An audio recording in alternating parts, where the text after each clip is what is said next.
हमारे देश में सड़क पर लगे सीसीटीवी कैमरे से किसी बाइक का चालान हो जाता है, लेकिन उसी कैमरे से सड़क पर बड़े गड्ढे दिखाई नहीं देते। आप इसके लिए हमारे देशवासियों को और गवर्नमेंट को क्या सूचना देना चाहोगे? हमारे देश के सभी युवाओं को युवा नेता हैं जिनको इस पर ध्यान देना चाहिए अधिकतर कि युवाओं को दुर्घटनाएं होती हैं कामों की वजह से, तो इन पर समझ में लानी चाहिए ये बात और इस पर फोकस करना चाहिए कि उन घटनाओं को बरकरार नहीं चाहिए। तो मिट्टी वगैरह लोगों को इकट्ठा करके करवा देनी चाहिए, उनको डालनी चाहिए। ये PWD आपस में बात करनी चाहिए, इसके लिए कंप्लेन करनी चाहिए। युवा नेता हो गए या सोशल वर्कर्स जो हैं इनको ध्यान देना चाहिए। ये जरूरी नहीं कि हाँ यूट्यूब पे या सोशल मीडिया पे पोस्ट करने से हो जाएगा, लेकिन इस पर कुछ करना चाहिए। और ये मीडिया वाले जो हैं इनको भी देखना चाहिए, इसकी हर चीज़ तो दिखाते हैं लेकिन नहीं दिखाते कि अगर इसमें प्रॉब्लम हो रही है इसकी जाने आने के बाद सुधारेंगे तो क्या फायदा है। तो सर इसके लिए कुछ कड़ी कदम करना चाहिए। तो सर आपको नहीं लगता है आप उन्हें कमजोर लोगों का एक सहारा बन के उनको अपने साथ ले जाए और उनकी समस्या को सुलझाने में मदद करें? जब तक कोई बड़े लोग या कोई नेता वगैरह नहीं करेंगे, सोशल मीडिया नहीं आते हैं सामने, तो वो लोग अगर करेंगे तो इससे सभी लोग का मसला उगलेगा, सभी लोग काम करना चाहेंगे इस पर। आपने सर ये बहुत अच्छी बात कही, छोटे और बड़े लोग।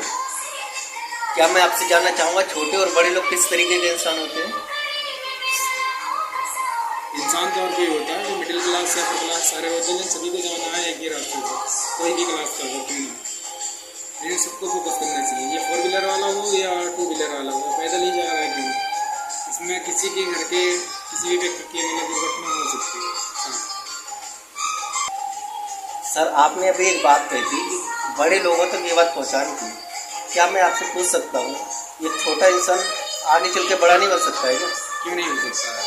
फिर कर्तव्य मारी पे अगर टिका रहे चलता रहे तो जरूर बन जाएगा अच्छे कर्म, अगर अच्छे करना होना चाहेगा तो उसका लक्ष्य वहाँ से निकल जाएगा। लेकिन हाँ लगन से काम करेगा। सर आपसे अगला सवाल मेरा, हमारा देश एक लोकतंत्र देश है, तो हम पब्लिक को किसी ऊंचे इंसान के पास आवाज़ पहुंचाने की क्या जरूरत है? हम पब्लिक की एक आवाज़ को क्यों ना खड़ा करें, किसी मीडिया के जरिए उस आवाज़ को उठाएं और अपने समाज के लिए काम करें।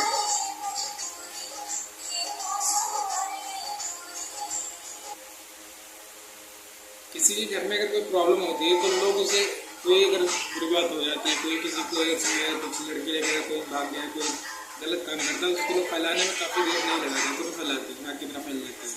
तो अच्छे कामों को क्यों नहीं फैलाया जा सकता? अगर उसी जगह पे इसका अगर बेहतर काम किया जाए, इस पर हर किसी के साथ शेयर किया जाए कि हाँ समस्या है, चाहे मतलब अपनी तरफ सुलझाना जाए तो क्यों नहीं सुलझा सकते हैं, लेकिन ऐसा कोई करना नहीं चाहता।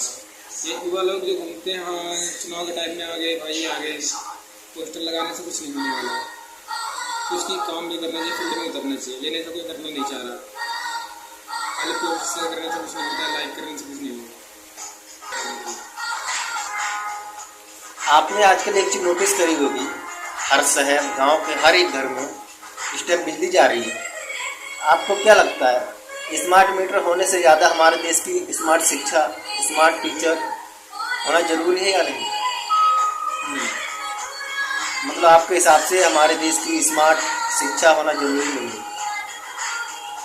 किस स्मार्ट शिक्षा की आप बात कर रहे हैं? कौन सी स्मार्ट शिक्षा होती है जो स्मार्ट शिक्षा से लोग स्मार्ट बन जाते हैं? मैं एजुकेशन की बात कर रहा हूँ। एजुकेशन को हाई लेवल तक पहुँचना जरूरी है या नहीं?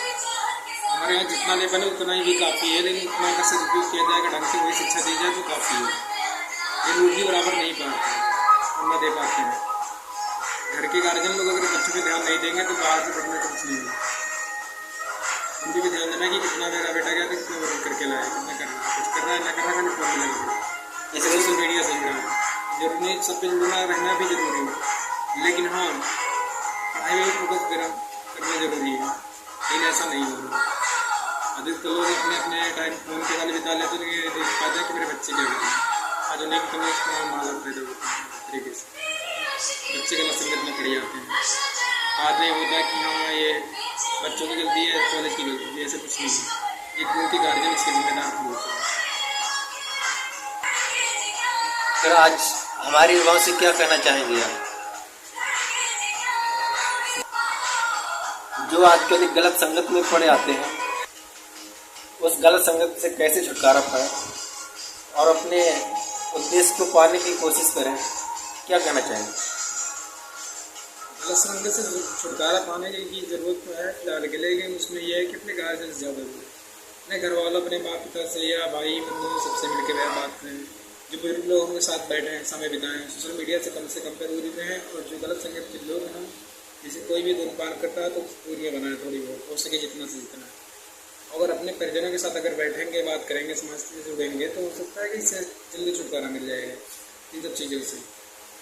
ज़रूरी नहीं कि हाँ हर चीज़ हुई है। और अपनी जो शिक्षा व्यवस्था अगर पढ़ाई लिखाई कर रहे हैं उस पर ज़्यादा फोकस करें, ज़्यादा टाइम उस पर दें। खेल कूद में थोड़ा बहुत करने चाहिए, प्रैक्टिस जो कर रहे हैं अगर इस पर फोकस कर रहे हैं तो इस पर कम टाइम बचेगा। तो आदमी अपने आप में अकेलापन नहीं महसूस करेगा। अकेलापन में ही लोग गलत संगत में जाते हैं। अकेलापन नहीं महसूस होगा तो लोग गलत संगत में नहीं जाएंगे। यह आसानी से छोटी है जा सकती है। अभी आपने जो अकेलेपन की बात करी, एक वो इंसान जो संसार की मोह माया छोड़ के संन्यास ले लेता है, तो आप क्या सोच रहे हैं? मोह माया छोड़ने के बाद वो गलत संगत में पहुंच जाता है, किसी अकेले अपने जीवन बिताता है, तो इसका मतलब वो गलत संगत में पड़ जाता है या पड़ सकता है? इसके लिए आपकी क्या संभावना है? तो सामाजिक लोगों से जुड़ता है, सामाजिक लोगों से जुड़ा होता है तो दूसरी भक्ति भावना से जुड़ता है, भगवान के अधीन हो जाता है। तो उससे दुनियादारी से कोई मतलब नहीं रहता कि हाँ क्या चल रहा है, किसी के इधर उधर की बातें नहीं सुनता है। वो सिर्फ भगवान पर फोकस करता है, अपना लक्ष्य देखता है, उनसे सबसे कोई मतलब नहीं होता है।